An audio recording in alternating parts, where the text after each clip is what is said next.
everyone, welcome to another edition of Extra Time TV. This is Andre Sooklal, and we continue with the awesome action that we've always been doing. And every time I think that we can up the ante, we do. We have the one, the only, Juan Arango with us today. How are you, Juan? Hey, what's up, man? How are you? How's everything over there? It's you getting ready for Tobago Festival, for Tobago Carnival?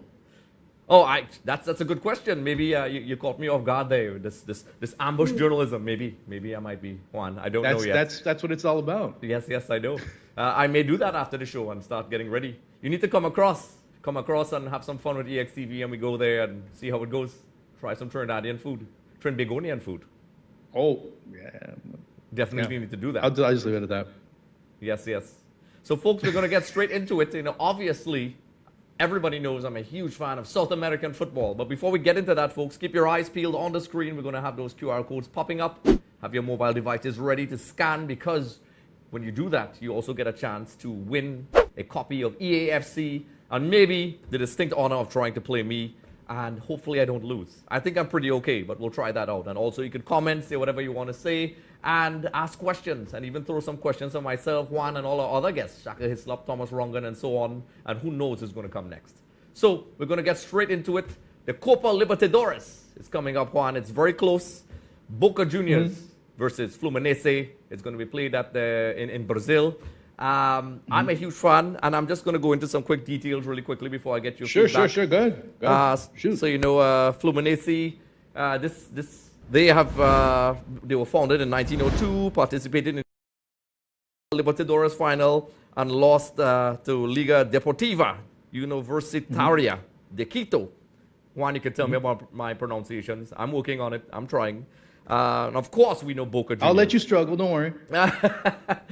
So Boca Juniors, they are veterans in this competition. The last time they really got to the final, we knew about that River Plate thing, and it was not pretty, but that's expected when these guys play. So we're going to head into the individual stats for players before I get your response. So for both teams, if we take a look at the key players, the stats, you can see in the Copa Libertadores so far, both teams played 12 matches, and they've both been doing pretty well. Boca Juniors, 12 goals, Fluminense 22. Fluminense has this Argentine striker, Roman Cano. Also, we're going to take a look at their head-to-head stats now really quickly for both teams. According to this thing here, Boca. You start seeing the number 7 pop up a lot. That's what you end up seeing. Yes. There is something that's popping up here. We pay attention to that number 7, folks. So as you can see here, Boca Juniors, there's 2 draws in there, Fluminense. The last time they met, it was in the 2012 Copa Libertadores quarterfinals. And, Boca won 1-0 and drew 1-1. And of course, we're going to take a look. Mind you, that year they also got to the final. They lost the Corinthians, so. Yes, Corinthians, and there's a lot of history there with Argentinians and Corinthians we'll talk about. And before we get to the key players and so on, Juan, what do you think about Boca? Both teams have some veterans in there. We know Sergio Romero, he's a key player, which we'll pull up in a little bit for Boca Juniors, and then you have guys like Marcelo, and depending on who you ask, there's Melo in there. So how do you think this is going to go? You know what? It's interesting that you mentioned that. As of today, it's difficult to kind of get a read on both teams, because Boca just the other day lost 2-1 to Racing in a very hotly contested match. But Boca were playing with their basically BC side, which is something that Jorge Almiron has been looking to do as soon as they qualified for the final. He's been looking to see if he can get his players rest. Edinson Cavani has not been playing every single match. There's a lot of focus on being as rested as possible for the final. Now, all that being said, they've lost a couple of players. They lost a youngster that is amongst one of the biggest promises coming out of the Boca Junior system. Keep in mind, Boca have been the team so far. Look at it from I guess even a pandemic standpoint, from 2019 to now, they have been the team in Argentine football that have debuted the most amount of youngsters, with 34. So, I mean, it's crazy to say that their youth system have been able to have that many players come out. Not only that, they also won the Under-20 Libertadores and also the Intercontinental against AZ Alkmaar. But it's their veterans that make things happen. Romero, just in this Libertadores alone, has become the Boca goalkeeper with the most amount of penalty shot saves in the history of Boca Juniors. And that says a lot because they've been able to win a lot of those in recent years. Or when they won the Libertadores, a lot of them ended up being victories via the penalty spot. So you have that. You have Cavani, who still has not been able to find his way because the provisions haven't been what he's accustomed to at PSG, at Manchester United, at Napoli, at et cetera, et cetera. You kind of get my drift there. So it's difficult there. Fluminense, on the other end, they're a team that's been struggling. And not only the team, the coach, Fernando Diniz, who's also moonlighting, if you will, as the Brazilian national team coach. And he's come under heavy fire over the past couple of weeks because of Brazil's performance and also because of Fluminense also lagging behind in terms of the table. So it's a very difficult read. And on top of that, the pitch at the Maracanã is going to be a factor as well. So there's a lot of little facets and a lot of little caveats to look at when it comes to this final. And it'll be very interesting to see which team is the one that overcomes it. Yes. And what we're going to do is we're going to take a quick commercial break and we're going to come back, speak about the key players a little bit more and some cool stats. The new KFC nuggets have arrived. That unlike the no-gets, ours are handmade using 100% white meat, unlike the no-gets. At KFC, we hand-bread every day to achieve the perfect flavor. After you try our delicious and crispy nuggets in the original recipe, you'll never settle for less. KFC, the real nuggets. It's finger-licking good.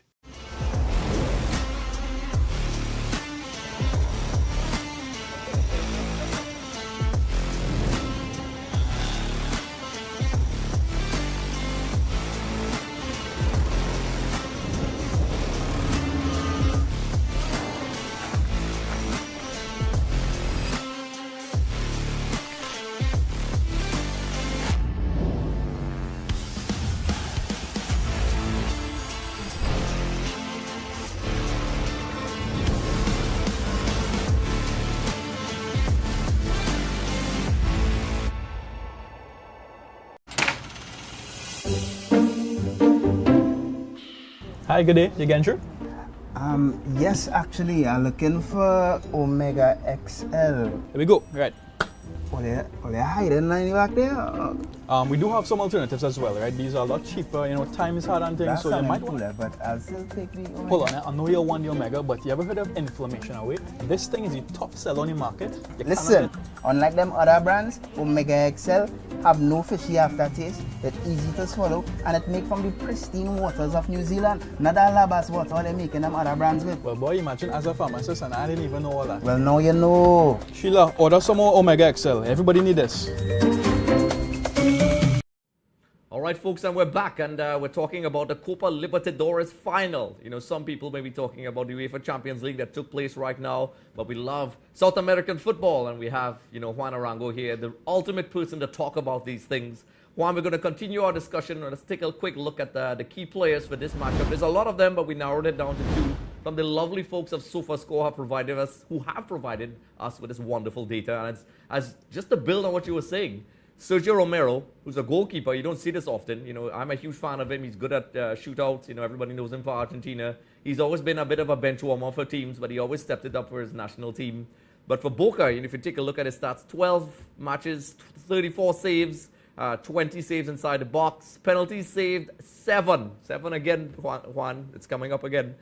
Goals conceded, 5. Of course, his heat map is going to be in and around the goal. Come on, that'll be crazy if we saw him anywhere else. And then for Fluminense, their key guy, Herman Cano, matches played 11. He's their main guy. He scored 12 goals, 2 assists, and his shots per goal is 3.5. Shot accuracy, 6.4. His heat maps, as expected, is all over the place. And, before we jump into your thoughts on that one, we're going to take a quick look at some of the lineups that were used by both teams. I know Boca Juniors used that 4-4-2, but also, Rojo got a red card in the last game, but they played 4 at the back. You have Edison Cavani up front. And, we're going to take a quick look at Fluminense now. So let's head across to that one. They play according to our buddies at SofaScore, the 4-2-3-1. As you can see there, the bad boy himself, Melo, Mr. Red Card waiting to happen, and also Marcelo in there, and of course the top striker up front. This team is it has some experience in there. So what with that information, with the key players and so on. From a tactical perspective, this is not like a Carlos Bianchi type Boca Juniors, or like a Marcelo Gallardo River Plate. This is Boca has not been doing really great in the domestic league, but this is a competition. They kind of like the Real Madrid. I could be, fans could correct me on this, of this particular league. So heading into this, knowing this stuff, what do you think? Talk to me. Many are talking about is mystique carrying them over, and what I mean by that is that Boca, I think they've in 64 shootouts throughout their history, they've been able to win 40. And you've seen it in recent shootouts when Romero is the protagonist, players start thinking twice. I mean, he has actually said it on several occasions. I want these matches to go to penalties because I know I can at least get 2. And when you have a goalkeeper that can get you 2 penalty shot saves in a shootout, it kind of really calms you down. And not only has it been great for Boca in terms of having that serenity, but also the players have been able to execute when it's their turn to shoot.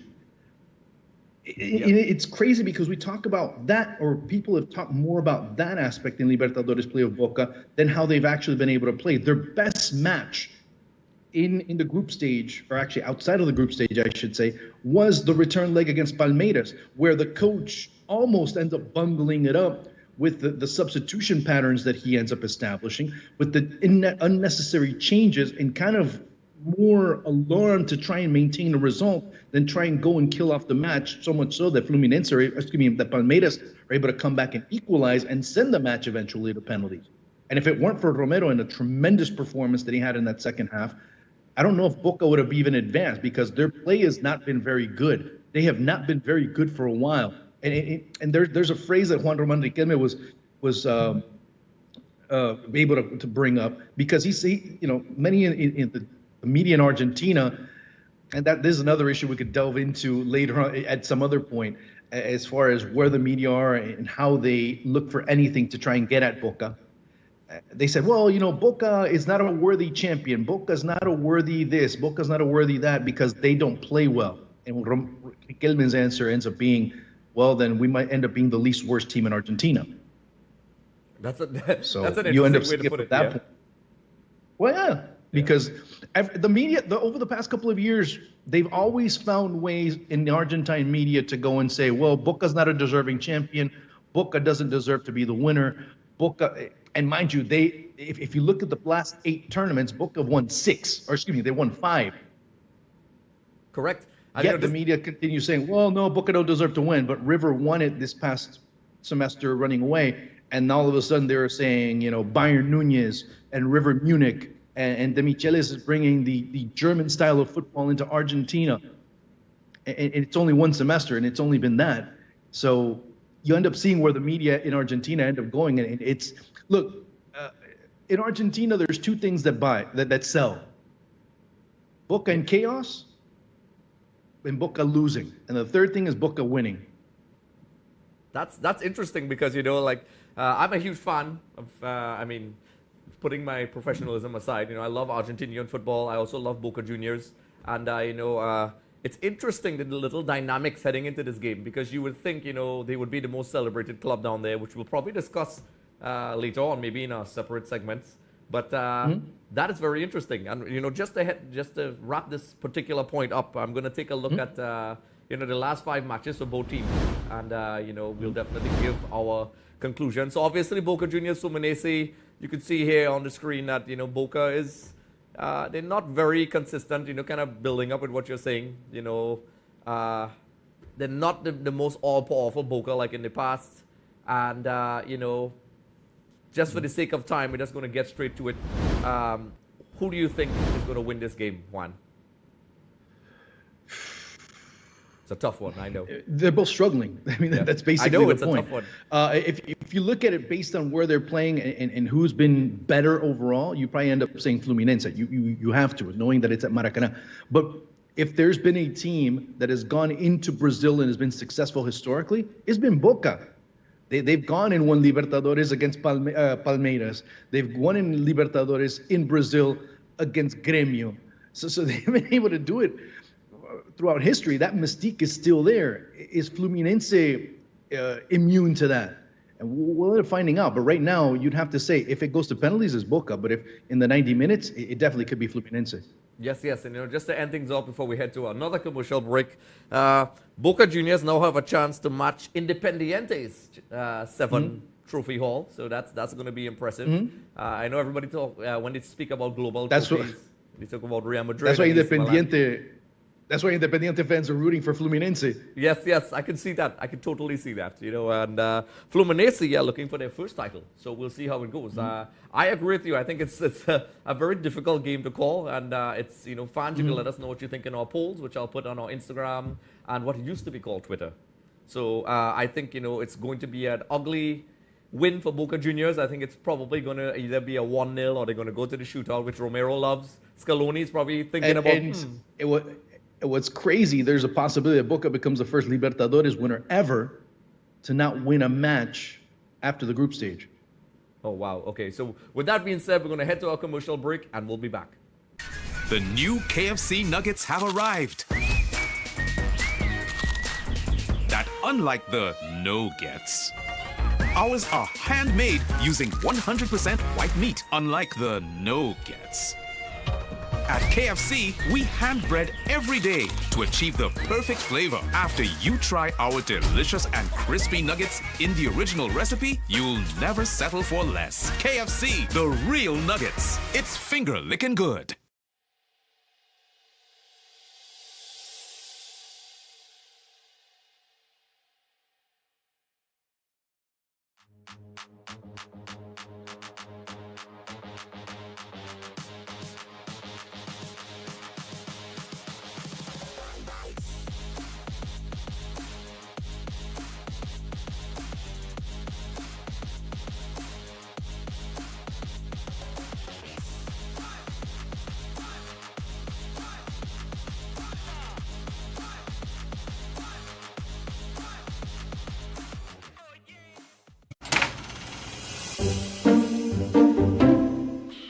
Hi, good day. You getting through?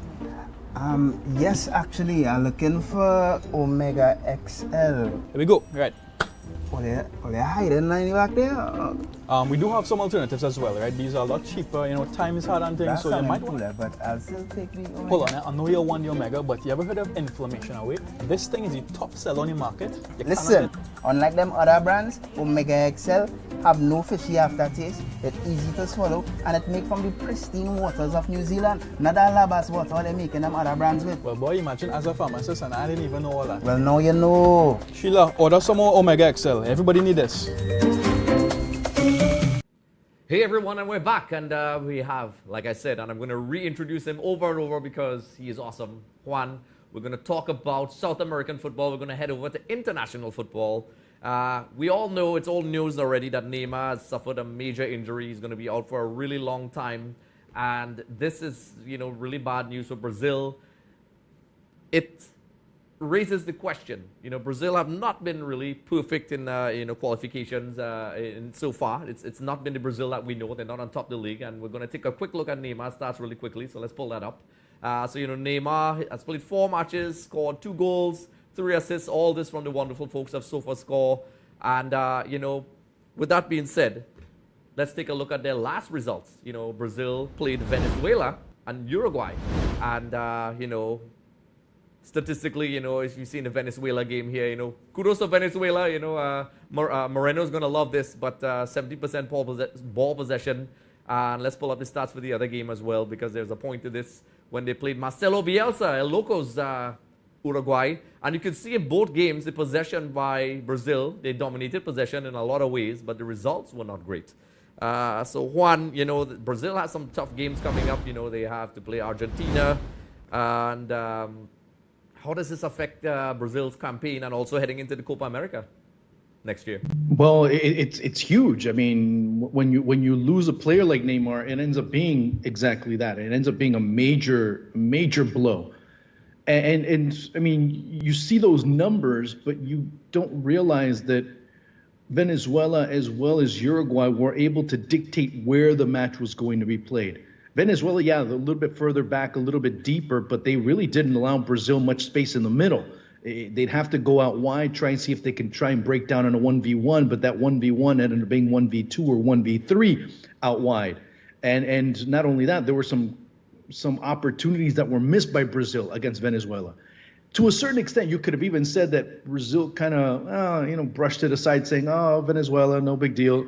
And all of a sudden, Edward Bello ends up scoring one of the best goals of the round in the equalizer for Venezuela, and they're able to grind through and get a result. To me, if you ask me, Venezuela will probably end up in the World Cup based on how this new World Cup format of qualification ends up kind of favoring them to a certain extent. Not only that, they're able to solidify that result by beating Chile at home 3-0. So we'll keep an eye on them because they're going to be spoilers for many teams. And obviously, based on them spoiling it for others, they end up getting benefited. At the same time, you go and see Brazil playing against Uruguay. It's probably one of the worst matches that you've seen Brazil play because they were outworked. Technically, they were outplayed. From a coaching standpoint, they were outcoached. Fernando Diniz was outcoached by Marcelo Bielsa in every facet of the game.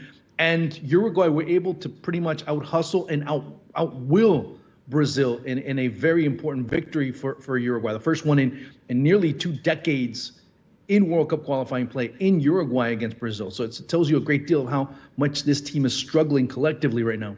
Yes. And there's 3 points that you highlighted that are really good. The form of Venezuela, they have been, not just recently, been, slowly ascending up the ranks. And then, you read my mind with the question. Venezuela, with the way how the qualification is set up, it's very possible, and I would love it to see Venezuela at the World Cup. I think it's beautiful. I think they're in a really tough qualifying region. Let's make no mistake, but they have been getting scalps over the years, and it was only a matter of time. And then also, with Brazil being outcoached by, Marcelo Bielsa, especially in that Uruguay game, and the performance of Venezuela, where teams are kind of figuring them out, and then with the absence of Neymar, they're going to have to figure things out. So let's take a quick look at the table in CONMEBOL right now. Brazil, usually they're on top of the league, but it's right now Argentina is on top, and Brazil is in 3rd place. Uruguay, 7th place. But what I'm loving about this one is Venezuela is in 4th place. Venezuela, man, I love it. That's our neighbors. But it's, Brazil are going to have to get things sorted really quickly. So the next games that Brazil have to play are against Colombia and Argentina. So, Juan, it's going to be tough. And we know we're going to build on talking about that in a couple moments. We're going to come back in a moment where we're going to speak about the table and a couple more things in one. The new KFC nuggets have arrived. That, unlike the no-gets, ours are handmade using 100% white meat, unlike the no-gets. At KFC, we hand-bread every day to achieve the perfect flavor. After you try our delicious and crispy nuggets in the original recipe, you'll never settle for less. KFC, the real nuggets. It's finger-licking good. Welcome to Cuban Dental Care. With professionals trained for over 25 years, your smile is in trusted hands. From resin composite veneers to full upper acrylic dentures or even gold crowns, we master it all. Call us at 235-CUBA or 364-9629. Follow our journey on Facebook and Instagram at Cuban_dental_care. The Cuban Dentist, where your smile is our masterpiece.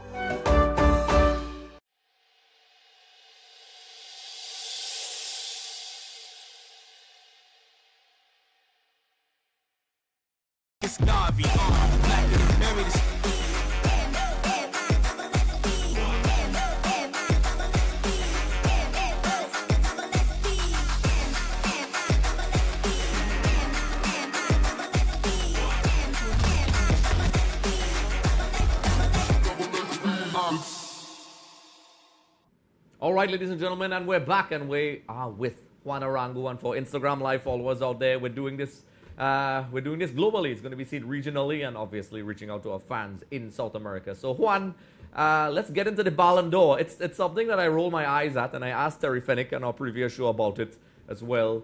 I'm not going to go into the details and reload the entire Ballon d'Or list, the short list, as it's really long. But, you know, it's kind of like everybody's saying it's a done deal and Messi's going to get it. What do you think? Hold on. There you go. That's what I think. Yeah. The classic eye roll, folks. It's basically that. I mean, I've said it for years. It's the criteria. That's really what gets me. The criteria changes every year depending on who is the most popular player, who's the most trending player. Now, am I saying that Leo Messi doesn't deserve it? No, I'm not saying that he doesn't deserve it. I'm just saying that the criteria ends up changing all the time, and it is more of a popularity contest than it is based on merit. And I say that going back. Remember, I think, what was it, 2013? When Sepp Blatter was talking over at Oxford and he makes fun of Cristiano Ronaldo, and all of a sudden, a couple of days after that, he said, "Oh no, we're stopping the voting. We're going to start all over again. We're going to set it all up." And all of a sudden, Cristiano Ronaldo wins the Ballon d'Or. So you know, it's that. It's, well, Erling Haaland won the Champions League. He was the leading goal scorer in the Premier League, but that criteria is no longer valid. Now it's the World Cup. When Xavi and Iniesta won the World Cup with Spain, that World Cup wasn't valid. It's something else. So to me, it's something that really doesn't offer a lot of value. But like I said, going back, does Leo Messi deserve it? Yeah, you could say how he played in the World Cup, how he played at PSG was good enough. But don't tell me that Erling Haaland doesn't deserve a shout or doesn't deserve the possibility of winning either. So again, the criteria is where it ends up turning me off. Yes, and you know, we actually did speak about that with Terry Fenwick. We did roll our eyes like you did. In fact, I'm probably going to do a social media reel with all of us rolling our eyes. It's just like a triple eye roll. Because, you know, they are, you rightfully said, they're always changing the criteria. I always had issues with it every year. I know I personally think it is a popularity contest, and there were times that certain players should have won, and then sometimes it's who's the best goal scorer. Then the next season, it's a guy who did really well in the World Cup, like Luka Modric, for example. Great guy. I love him. He's a great player. He got to the World Cup final in 2018, and I think Messi got knocked down to maybe outside the top 5. And then yeah, I mean, but with Modric, he also won the Champions League. Yeah. So that also had a lot to do with it. And if I'm not mistaken, they also won the league. Benzema, same thing. You know, so I don't think there's much of an argument there. But then when it's somebody else, then all of a sudden the criteria, oh, well, they won the Champions League, but they didn't win the World Cup. Or they won the World Cup, but they got knocked out in the Champions League. So it's all that. Or, oh, well, now with Messi, you're going to have the first Ballon d'Or that's not playing in Europe in actuality. So does Inter Miami come into the mix? Exactly, and you know, this changes the game. You know, like David Beckham and those guys. You know, they must be loving this because the kind of exposure they're getting. So you know, there's the pros and cons. You know, for real football fans, we already kind of knew. You know, this guy is amazing. You know, fans out there, you can let us know what you think. Do you think we're crazy? You know, Ronaldo's not even in there. You know, I personally think Leo Messi deserves it. And you know, just to wrap things up, fans, you can let us know what you think when you scan the QR code that's going to pop up at any point in time on the screen. So you keep your eyes peeled. And you could post your comments. Do you think we're being absolutely crazy and Messi shouldn't win it? You know, a lot of people are saying Julian Alvarez, who's won it all. Valid point. That is a valid point. So, you know, that's the thing. So with that being said, you know, we're going to wrap this up really quickly and head to another commercial break because the conversation just is getting really interesting, Juan, and I don't want to stop. But time limits. So we're going to hit. The new KFC nuggets have arrived. That, unlike the no-gets, ours are handmade using 100% white meat, unlike the no-gets. At KFC, we hand-bread every day to achieve the perfect flavor. After you try our delicious and crispy nuggets in the original recipe, you'll never settle for less. KFC, the real nuggets. It's finger-licking good.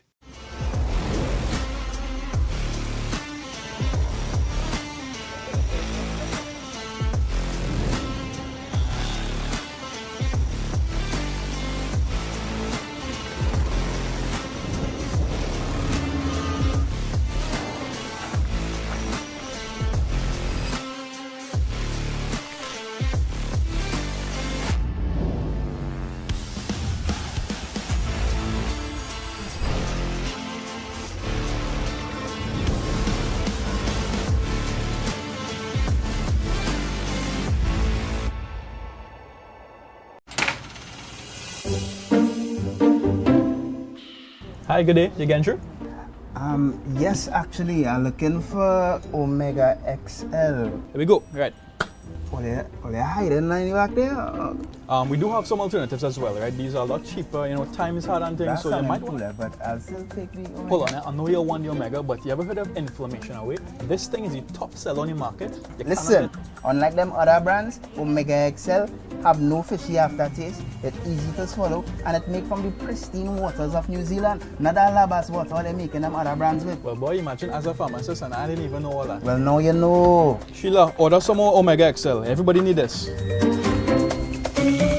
All right, folks, and we're back. And you know, obviously, we are delayed and by the construct that is time, because Juan and I could speak a lot. But we were building on the qualification for South America just now. We were speaking about Brazil and looking at the table. But you can't not look at the table and look at the current world champions, Argentina. Listen, Juan, their form has been insane. These guys have played 51 matches over the last 4 years and lost one, and we know that match against Saudi Arabia. This is crazy. I mean, whether you like Argentina or not, whether you like Messi or not, that's quite an impressive feat by Lionel Scaloni, man. What do you think about that?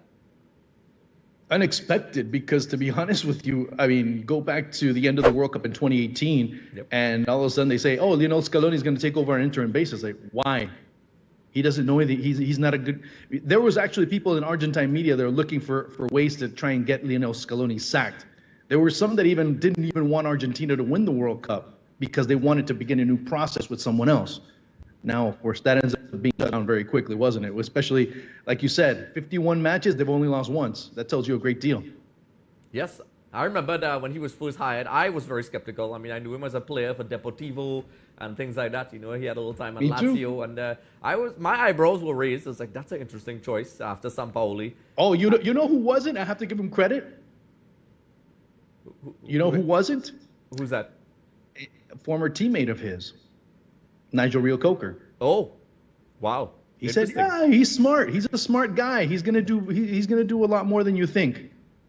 Oh, wow. So, you know, so what we're going to do is we're going to wrap this up. We're going to wrap this up, Juan, because it's a beautiful discussion. We'll have a follow-up to this. So, folks, you know, thank you for joining us. Check out the QR codes. Argentina is awesome. Let us know what you think about the Copa Libertadores, and we'll be seeing you soon.